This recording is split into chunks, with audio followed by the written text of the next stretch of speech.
There is some sunshine in the global economy.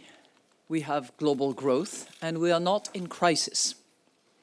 There are some signs that sentiment is improving, and a number of countries are growing at reasonably robust rates.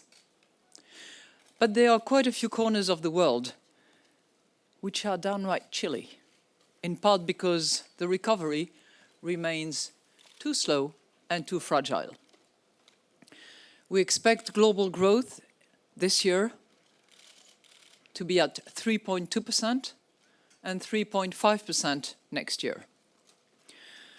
This makes it harder to spread economic warmth to the citizens of the globe. And it is not enough to lift living standards, reduce debt, and create sufficient opportunities for the nearly 200 million people around the world who are officially unemployed and looking for a job. And there is a risk that middle-class families and the poor actually remain behind, which would embolden the voices of protectionism and fragmentation. You would keep the questions short, and we'll try and take as many as we can. Downside risks are increasing. There are crisis legacy and weak balance sheets in many advanced countries. And emerging and developing countries need to watch declining commodity prices, high corporate debt, and volatile capital flows. And increasingly, our concern is also about the risk of spillovers, which has become a truly global phenomenon, from advanced economies to the rest of the world, from emerging market economies to the rest of the world as well. And please identify yourself, okay? There is plenty to worry about, but as I have said, and has been repeated several times, we are on alert, not alarm. Because we believe that the global economy can actually repair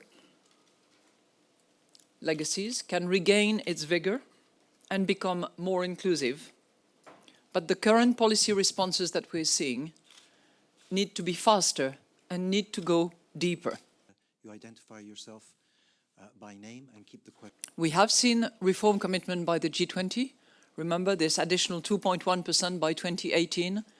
Well, we recommend very strongly that this commitment be accelerated and be actually delivered upon in 2016.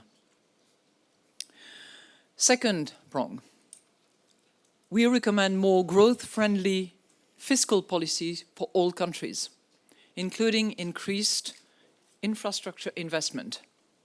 Now, of course, there are some countries with high and increasing debt that need to pursue further fiscal consolidations.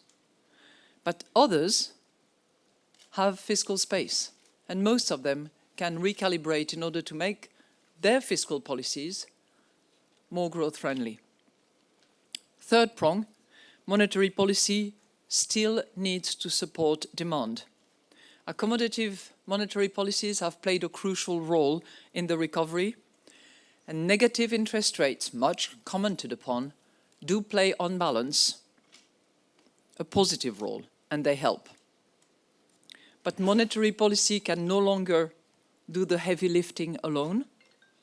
Structural and fiscal policies need to play a greater role. Risk to your global outlook. I'm worried